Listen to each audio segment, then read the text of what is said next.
Do you ever feel like there is not enough time in the day? We all have the same 24 hours. Why is it that some people seem to accomplish more with their time than others? The answer? They know how to manage their time wisely. And in this video, I'm going to show you how you can do so as well. Stay tuned as we explore the one big time misconception, 2 key principles to effective time management, as well as 3 time management tactics that will help you work smarter and not harder. Welcome to the channel. My name is Sabine Renner. I'm an organizational psychologist, leadership and personal development coach and trainer, and researcher in the field of positive psychology. On this channel, you will find proven and actionable tips, tools, and strategies to empower aspiring leaders to take the lead and succeed at work and beyond. Our ability to manage our time wisely is a key skill in today's busy work and in life in general. Time management is the process of organizing and planning how to divide your time between different activities and then following through accordingly. If we get it right, we can unlock many benefits, including greater productivity, higher levels of efficiency, less stress, and a better work-life integration, as well as increased chances of career advancement and overall satisfaction as we accomplish what really matters to us. Sounds intriguing, doesn't it? So in the interest of time and without further ado, let's get started with the one big misconception about time, which I keep on hearing in many conversations and which sounds like, oh, I wish I could do that, but I just simply don't have the time. Sounds familiar? Well, I have to admit I have been guilty of saying this far too many times,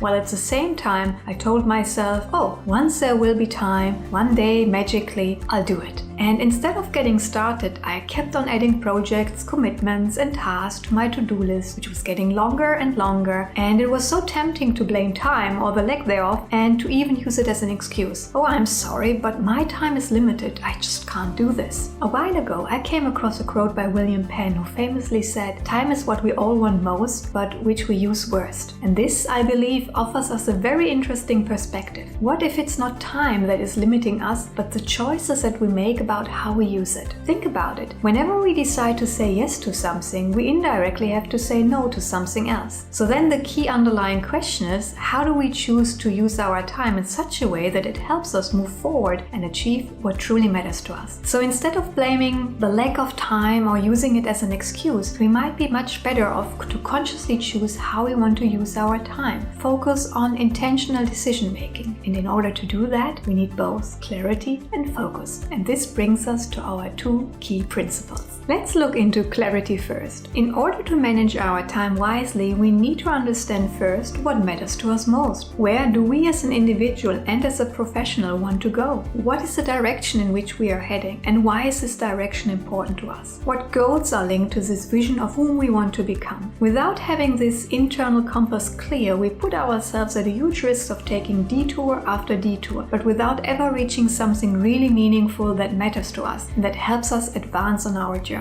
So in case you haven't already done so, spend a bit of time asking yourself these questions. Once you have a clear vision for yourself, it's much easier to come up with a strategy to get you there and to find the goals, also known as milestones, along the way. With clarity, it is so much easier to decide what to say no to so that you have the time to say yes to what really moves the needle for you. Now, this first part of clarity is really about taking a forward-looking view, but life and work is happening also in the present, in the now. So as a second step related to clarity, also become crystal clear about your current roles, both professionally as well as personally, and the responsibilities that come along with them. What are non-negotiables, tasks and projects that we have to get done or that you personally don't want to compromise on? And what is a nice to have? Answer these questions carefully to draw a clear picture of what is a must and what should be a maybe. Once we have clarity, we can move on to principle number 2, which is to consciously decide on what is important and what is urgent, and by doing so to focus on getting the right things done.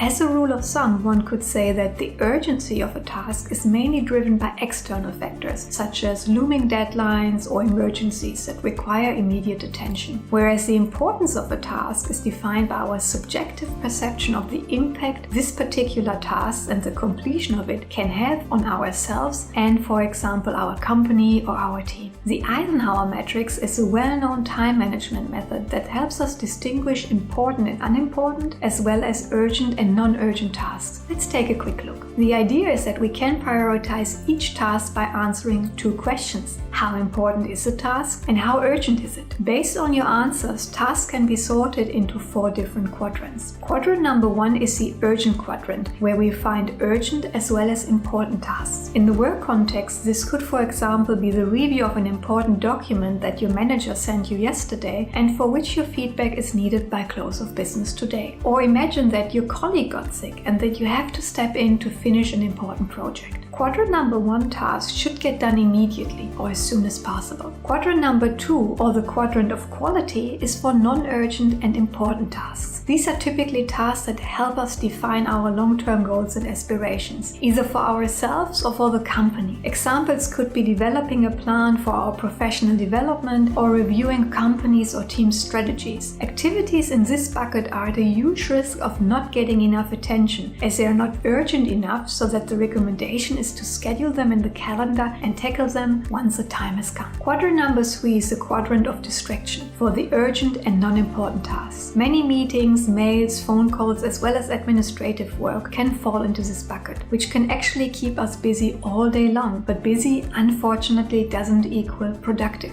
If we are in a position that allows us to do so, we should think about delegating tasks. And if delegating is not an option, we should try to automate these tasks as possible or to batch process them, which means that we cluster similar tasks and get them done in one go. And then, last but not least, there's quadrant 4, which is a non-urgent and non-important task quadrant, which is busy but trivial work, mindless web surfing, social media, etc. And here the message is quite clear: simply don't do it. Now that we know the 2 key principles, let's take a look and check 3 hands-on time management tactics that will help you succeed. Tactic number 1 relates to the idea of maintaining a priority list at all times. If you are like me, you probably have at least 50, if not significantly more projects and tasks that you know of and that you should take care of sooner or later. Looking at this endless list of things can be quite overwhelming and it's easy to lose track. In order for us to stay on top of things, I highly recommend keeping and maintaining, which means to continuously update, a to-do list of everything that comes to our mind that needs to get done. By writing things down, we not only avoid missing anything important that then pops up as an unnecessary urgency, we also free up a lot of mental space and brain power which we can use much more effectively otherwise. Or, as productivity expert David Allen famously said, our mind is for having ideas, not for holding them. And once we have the to-do list, I highly recommend going one step further and to turn it into a priority list. How? By applying principles 1 and 2. Once you have your priorities clear, you can make much better, more conscious decisions about what to put first and how to allocate your time. And this brings me to tactic number 2, which is to use your calendar to your advantage and to apply the idea of time blocking. Time blocking is a time management method that asks you to divide your days into blocks of time. Each of these blocks is dedicated to accomplish a specific task or group of tasks, and only those tasks. Time blocking allows you to start each day with a concrete schedule that lays out what you'll work on instead of going through an endless to-do list randomly. The key to this method is to prioritize your task list in advance, to look at it regularly at least once per week, and to take an inventory of what's coming up for the week ahead, and to then plan your week by allocating time blocks to each of the days. At the end of every workday, you then review any tasks that you didn't finish, as well as any new tasks that have come in, and you adjust the time blocks for the rest of the week accordingly. By scheduling the days in advance, you won't have to constantly make choices about what to focus on, and instead you can just follow through according to the time allocated.